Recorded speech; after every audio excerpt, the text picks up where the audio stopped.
Құрметті тыңдармандар, арнама қош келдіңіздер. Арнама жазылып, пікір бөлісуді ұмытпаңыздар. Авторы Сәуле Досжанова. Анасын іздеген ұл. Әңгіменің жалғасын назарларыңызға ұсынамын. Әкем бір ай туған жердің топырағын басып, елді аралап, сағынышын басып, қайтып кеткен Түркияға. Мен Келіндегі оқуым басталғанша тағы бір айға қала тұрдым. Жастардың ортасында. Әкем Қазақстан мейрамханасынан бөлме жалдаған еді. Сонда қалдым.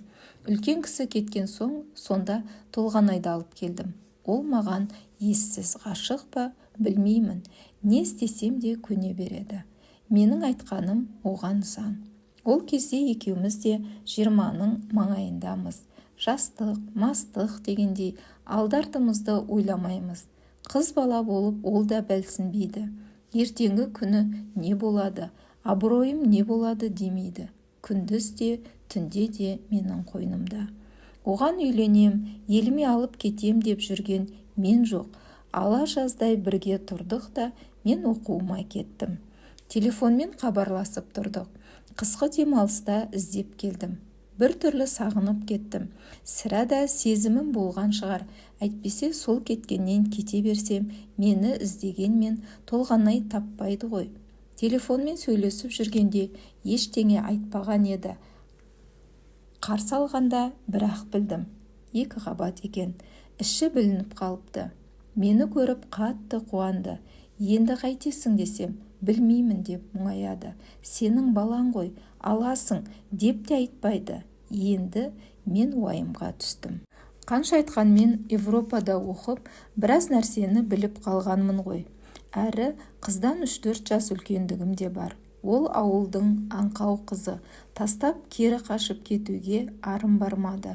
Түсік жасатайық деп едім, болмайды. Ол қимылдайды ғой дегені. Қимылдайды дегеніне жүрегім елжіреп кетті. Мен анадан жалғызбын. Шешем, сенен кейінгі бала түсіп қалды да басқа көтермей қалдым ғой деп жылайтын. Әкемнің 2-ші әйелінен 6 қарындасым бар. Анамның көз жасы есіме түсіп, сен оқуымды Түркияда аяқтайтын болдым де ата-анаңа. Алып кетейін, сонда босанасың, дедім бір тапқан ақылым. Сонда да байқұс қыз маған үйленесің бе деп сұрамайды ғой. Бәріне мақұл. Жалғыз кетіп, іштегіме 3 болып оралдым. Мені әке-шешем әрине ренжіп қарсы алды. Сонда айттырып қойған қыз бар еді. Әкесі беделді болған соң, әкем оның қызын алуды маған бұйырған. Басым дал болды. Маған Толғанайды қоспасы анық. Енді қайтеміз, дей берем анама. Ол еркекке қарсы келе алмайтын жылай берді. Толғанайды бәйбішесімен менің анаммен тұруға үкім шығарды да мен әкем келінге өз әкеліп салды. Босанған соң баланы алып қалып, қызды қаржымен еліне қайтарамын. Сен оған дейін оралушы болма, деп әмір берді. Қабақ қатулы, баласының шала ісі жанын жеген әке қош деместен мен сабақта жүргенде кетіп қалыпты. Толғанай мамырдың ортасында босанды. Менен кейін шаңырақта болмаған жақсылықты шақырып, ұл босанды. Әкем өзі хабарлады. Даусынан қуанып тұрғанын байқадым. 6 қыздан кейінгі әулетте туылған еркек кіндік. Сол қуаныш үшін Толғанайды қайтармас деп ойладым. Оны ішімде қимайды. Қалай болғанда да әкем алдымен айттырған қызды алдыратыны белгілі. Өлме аяғыммен келген немені менің төсегіме жолатпасы, бәйбішелікке алдырмасы анық. Толғанайды көрсе көңілі бұзылады деді ме, мені оқуыңды жалғастыр деп мұхит асырып Америкаға жіберді. Менің бейшаралығым айтқаннан шыға алмай кете бардым. Анаммен хабарласып жағдай сұрассам, баланы 3 күн еміздіріпті де бауыр басып иіп кетеді деп Толғанайды Қазақстанға қайтарыпты. Қолдан келер қайран жоқ. Іш қазандай қайнайды. Тек әкеме телефонмен, анасына обал емес пе? Балаға да қиын деп міңгірлеп едім. Басың жас, әлі талай қатын аласың. Ана бейшара шешеңе Құдайдың бергені шығар. Алданыш етсін, сен алыста жүргенде. атын Ертуар қойдым. Бұл менің кенжем енді деп шорт қайырды. Тағы бірдеңе деуге менде қай бір күш бар, тістеніп қала бердім. Сол кеткеннен Америка құрама штатынан 1 жылдан соң бірақ оралдым. Құрылыстың дәурені жүріп тұрған заман еді. Сол саланы терең меңгеріп алу үшін бар күш-жігерімді салып оқып оралдым. Әкемнің мерейі өсіп, мәртебеленіп қалды. Мені дереу досының қызына үйлендірді. Менің тұңғышым, әкемнің кенжесі Ертуар Ханзада қолда-аяққа тұрмай жүгіріп жүр.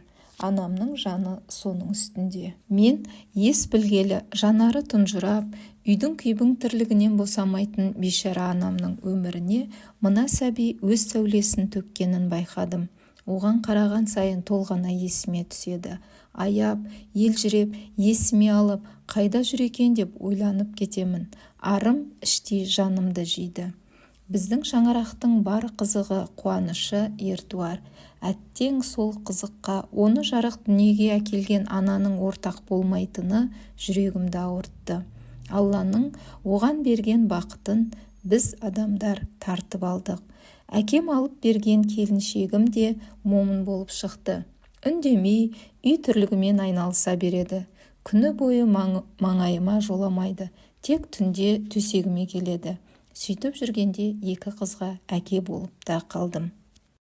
Бір кездері әкемнің дәулетті дөңгеленіп еселене түсті. Сәті түсіп, Қазақстаннан мейманхана ғимаратын салатын тендер ұтып алдық. Мен басшы ретінде ата жұртқа жиі барып тұрдым. Іштей, үнсіз, толғанайды іздеймін. Оны танитын бір адамды білмеймін сұрастыратындай. Баяғыда қайда оқитынын анықтап сұрамаппын да. Ортақ бір танысым жоқ екен. Содан көшедегі әйел атаулыдан Толғанайға ұқсастық іздей беремін. Ол жас, жуас еді ғой. Жүнжіп ауылына кетіп қалған шығар. Мынау мегаполисте бір жанашыры жоқ болатын деп ойласам, көкірегім қарс айырылады. Толғанай ішімдегі бітеу жараға айналды. Мейманхана құрылысын аяқтап, абыроймен тапсырған соң Қазақстанға келуді қойдым. Стамбулдағы тірлігім жақсы жүріп, соған алданып кеттім. Бірақ өтіп жатқан өміріме көңілім толмайтын. Бір жоғым бар сияқты болатын да тұратын. Достарыммен қыдырысым көбейіп, саяхаттардан, жол сапарлардан басым босамай жүретінмін. Сол шабылыстардың бірінде жол апатына түстім. Көп асқанға бір тосқан болды ма, әлде Толғанайдың көз жасы ұрды ма? 2 аяғым белден төмен істемей сал болдым. Көз көреді, құлақ естиді, бірақ тілден айырылдым. Әкем Европа топырағында апармаған клиникасы, қаратпаған дәрігері қалмады. Анам байқұста жылап еңіреп жүріп, емші балгерлерге де сүйреді. Ешбір дауа болмады. Әкем менің дертімнен шөгіп қалды. Екеуміздің де ендігі бір үмітіміз Ертуар болды. Жақсы жігіт болып өсіп келе жатқаны көңілімізге қуаныш. Париждегі Сорбонн университетінде білім алып жатты. Ертуар кішкентайында апамнан тудым деп жүргенімен мүшелге шыға анасын іздей бастады. Қатындар жүрген жерде сөз жата ма? Анаңды атаң, әжең, әкең бірігіп сені туғызып алып, Қазақстанға қуып жіберген деп құлақтандырып қойса керек. Апасының жанын жиып сұрай берген соң анам, ол сені тастап Қазақстанына қашып кетті. Әкең ол кезде Америка құрама штатында оқып жүрген деп мені қорғаштап бірдеңе айтыпты. Содан бетімдей бала, басына күн тумаса, ешбір ана баласын біреуге беріп қашып кетпейді. Бұл соғыс заманы емес, яғни оның басына күн туған. Мен оны тауып алып, анығын білемін, депті ғой. Түйсігін қарасаңызшы. Анам есі шығып, біраз күн маған айта алмай жылапты. Содан болған жайды өпірімдеп жүріп, әкеме жеткіздік. Ол күші де, қаһары да қайтып, аурудан ауырақтай болып қалған еді. Әйтеуір сол баладан айырылып қалмаңдар, сорымыз қайнап қалмасын. Шындығын айтып, табылса шешесін тауып беріңдер. Соның көз жасы шығар, мына қаліміз, деді бір кезде айға атлардай, арыстандай болған қайран әкем даусы дірілдеп. Міне содан бері біз оның анасы Толғанайды іздеумен келеміз, деп аяқталыпты жазба. Ежіктесем де соңына шыққанша үзіліс жасамай түгел оқып шықтым. Бұл кісі маған беру үшін түнімен жазып шықпаған шығар. Баяғыдан ақ қағазға жан дүниесіндегі арпалысты ақтарып жүрген ғой шамасы. Сәресімді іше салып, Тәуелсіздік даңғылындағы хабар арнасының бас ғимаратына тарттым. Сұрастырып жүріп, қымбат сіңлімді тауып алып, танысып, барлық сырды ақтардым. Еркектің қолжазбасын көрсеттім. Қымбат Толғанайдың суретін алып келіңіз, ұлы келіп іздеуге өтініш жазсын деді. Мені Ертуар мен әкесі тіпті даладан қарсы алды. Екеуі мейманхананың маңындағы саябақта қыдырыстап жүріпті. Жазбасын оқып, жағдайын түсінді деді ме, еркек бұрынғыдай төменшектемей, жанарын жанарыма қадап, қолымды екі алақанымның ортасына салып, қысып амандасты. Ертуар анасын түбінде мен тауып береді деген сенімде жүр. Түс мезгілінде Толғанайдың суретін алып, бала екеуміз телеарнаға бет алдық. Апай, суретті көшіртіп берейікші, әйтпесе анамнан қалған жалғыз көз ғой, дейді көңілі қобалжыған ұл.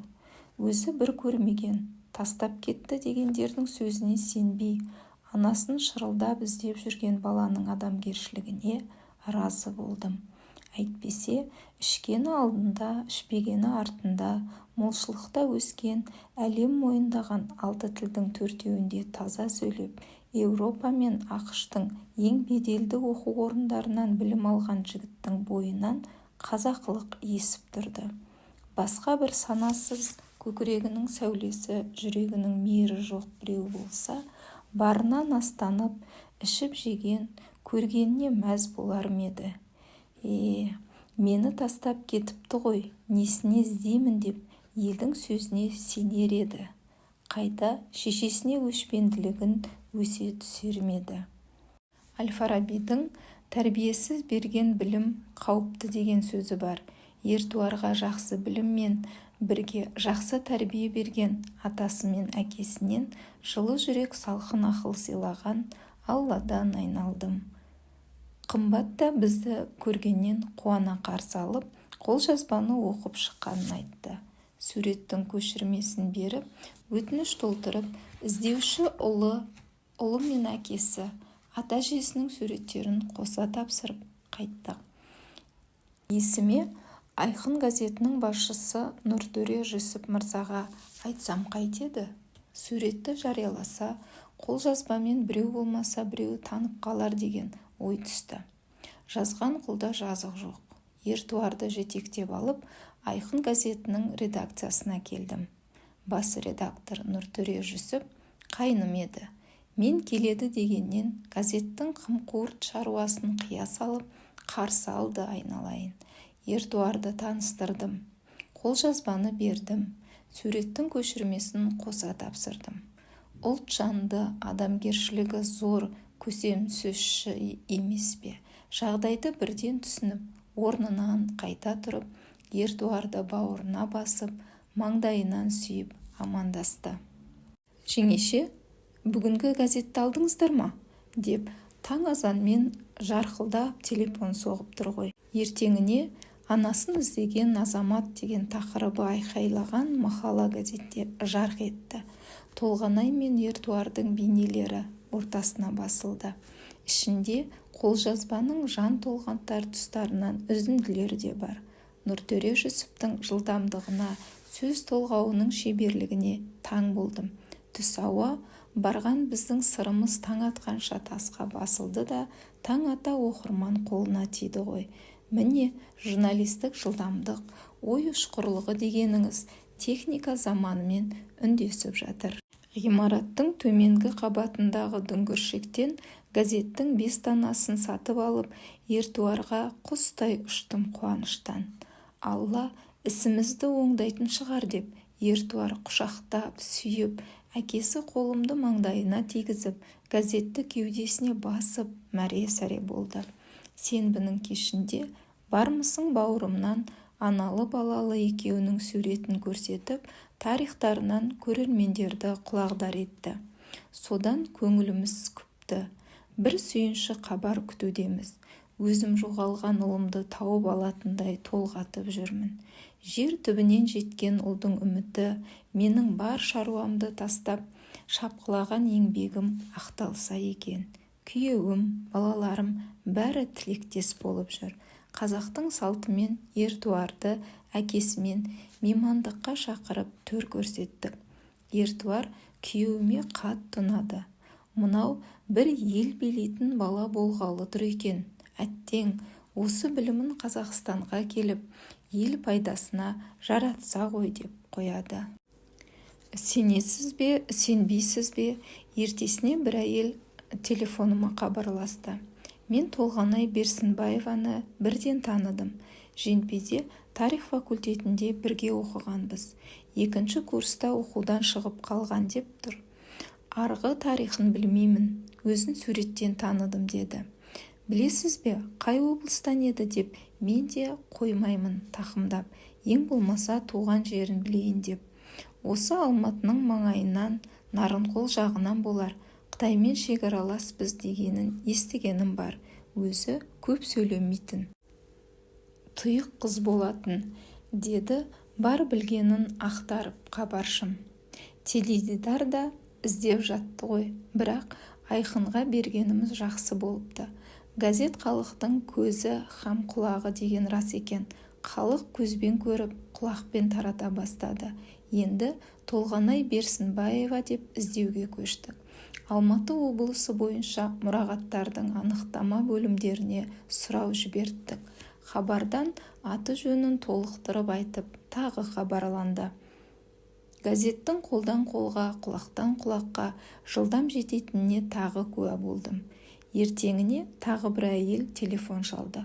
Ол тіпті Толғанайдың курстас досы болып шықты. Солай да солай, баласын тартып алып, Толғанайды қаңғытып жіберген ана оңбаған бай түріктер туралы маған да айтқан. Түркиядан келген соң оқуын қайта жалғастыра алмады. АХБК-ға жұмысқа тұрып, жатақханасында жатты. Содан келер жылы өзінің еліндегі бір танысына күйеуге шықты. Ол әйелі өлген, 3 баласы бар, қойшы болатын. Байқұс Толғанай сонымен қой бағып, тау асып кетті. Хан Тәңірінің етегінде жайлауымыз бар дейтін. Одан кейін хабарым жоқ деді. Естігенімді әкелі балалы екеуіне жеткізгенімде Ертуар сорлы анам деп жылап жіберді. Кінәлі әке ұлының бетіне қарай алмай жер шұқыды. Шыдай алмай арбасын жылдам-жылдам дөңгелетіп, жатын бөлмесіне тартты. Мүмкін ол да оңашада жылап жатқан болар. 1:07-ден соң қымбат хабарласты. Таптық! Деп бірден сүйінші сұрады. Қуанып тұр. Менің де жүрегім аузыма тығылды. Екеуміз кездесіп, мән-жайды талқыладық. Шынымен сол ма? Нақтылау керек еді. Алла да Толғанайға қарасты ма? Байқұс қыз кезіндегі тегін ауыстырмапты. Сол арқылы оңай тауып алуға жол ашылды. Алматы облысының Қытаймен шекаралас Қ деген елді мекенінде өмір сүріп жатыпты. Жолдасы қойшы, 6 баланың анасы болыпты. Суретті факспен жіберіп, аудандық ішкі істер басқармасы арқылы тағы анықтап алдық. Дәл өзі деген жауап келді. Ал енді ол 6 баласын, бағып отырған малын тастап бізге келе алмайды. Біз баруымыз керек, деді жас болса да көпті көріп, талайды табыстырып жүрген қымбат. Біз болғанда кімдер? Жарымжан еркекті несін әурелейміз? Ұлды алып, кешікпей жолға шығайық, дедім мен өз жағымды түгендеп. Толғанайдың жайлауы Шәлкөде деген жерде көрінеді. Ол Тянь-Шань тауларының қойнауындағы қырат. Оған анау-мынау көлік көтеріле алмайды. Белі мықты машина керек, деді хабардағылар. Не проблема, деді әңгімені тыңдап отырған Ертуар жағдайды түсінген соң. тікұшақпен неге бармаймыз дейді. Біздің елде тікұшақпен жай адамдар ұшпайды. Оны төтенше жағдайда не медициналық көмекке пайдаланады. Тау-тасқа еркін шығатын джип деген мықты көлік бар. Соны тапсақ жарар еді дейміз біз. Тікұшақты жалдауға болмай ма? Дейді ғой байдың баласы. Біз көзіміз бақырайып бір-бірімізге қараймыз. Ұшақ жалдапты дегенді кім естіген дейсің? Есіме әжем айтатын, аштықтан ойнауға шамасы жоқ кедей баласына, байдың баласы, сыр күрішке тойып алып ойнай бермейсің бе депті дегені түсті. Жанымдағыларға сол аңызды айтып беріп, бір күліп алдық. Журналистерді араластырып жүріп, Ертуардың қыруар ақшасына жалданатын тікұшақты таптық. Анасын аңсаған ұлда еш жоқ, қуанып жүр, не десе де көнеді. Әйтеуір анасын көргенше асық. Сонымен хабардың продюсері, журналист пен операторы бар Ертуар екеуміз болып, ұшқышпен 6 адам көкке көтерілдік. Алматыдан шықса бір тәулік уақыт кететін Шәлкөденің жайлауына 1 сағаттан аса жетіп келдік. Жасыл жайлаудың жазығына қонған тікұшақты шопандар қоршап алды.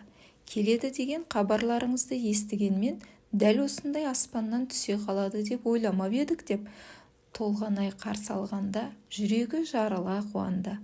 Анасына аспаннан баласын түсіріп бергендей болдық қой. Толғанайдың күйеуі нағыз ертегінің батыры дерсің. Сүйекті, ақ көңіл, нағыз аузын ашса жүрегі көрінетін жан болып шықты. Жағдайды білген соң, балам келеді деп қуанып, бір тайды алып ұрды да, бата алып бауыздап жіберді. Біз қихиямызды айтып шыққанша, ана мен бала бір-біріне жолай алмай тұрды. Бір анасы, екіншісі баласы екенін білгендегі табысқандарын көрудің өзі бізге оңай болмады. Хан Тәңірінің бауырындағы хан жайлауында 30 жыл екеуі екі мемлекетте жүрген ана мен бала жылай құшақтасқанда тау тебіреніп, жер қозғалғандай. Көрген жан тебіреніп, сол маңда күн тұтылды деуге де болатындай еді. Толғанайдың ер жетіп қалған 4 ұлы әкелерімен бірге қолдай-аққа тұрмай қызмет жасап жүрді. Біреуі ет жайғап, екіншісі дастарханға бас-көз болып, үшіншісі қонақтарды күтіп шапқылайды. Көздерінен от жанады. Таудың жігіттері осындай болады деп ұшқышымыз оларға қызыға қарайды. Операторлар әр сәтті қалт жібермей түсіріп жатыр. Журналист маңайындағы әрбір адамды сұхбатқа тартып, өз ісін атқаруда. Келесі сенбідегі бармысың бауырымның негізі салынып жатты. Бесін ауа Шәлкөдедегі ат тұяғы жетер құлақ естір жердегі малшылар құлақтанып, Дәутәлі жайлаған төбеге жиналып жатты. Толғанай ақ орамалы желбіреп, көк көйлегі көлбеңдеп, қуаныштан жүрегі алып ұшып, барын дастарханына төгіп, бабына келген бал қымызын сапырып-сапырып, қонақтарына ұсынуда. Жат жерде күдері үзіліп қалған ұлы ат жалын тартып, мініп, өзі іздеп келгеннен байқұс ананың бақыттан жүзі балбұл жанып, баласына көзі тоймай қарай береді. Ертуар да менің ұлым осылай болса дейтіндей-ақ оғлан ғой, қалай қарамасын. Жиналған қауым әуелете ән салып, күмбірлете күй төгіп, небір әңгімелерді айтып, тамсанып, түнді таңға ұластырып, той-тойлап, ана мен баланы табыстырып тарқастық. Малды өріске шығарар алдында қойшы қауым анасын іздеп Анадолыдан келген ұлмен қимай қоштасып, тікұшаққа аттың үстінде отырып, қол бұлғап тұрды.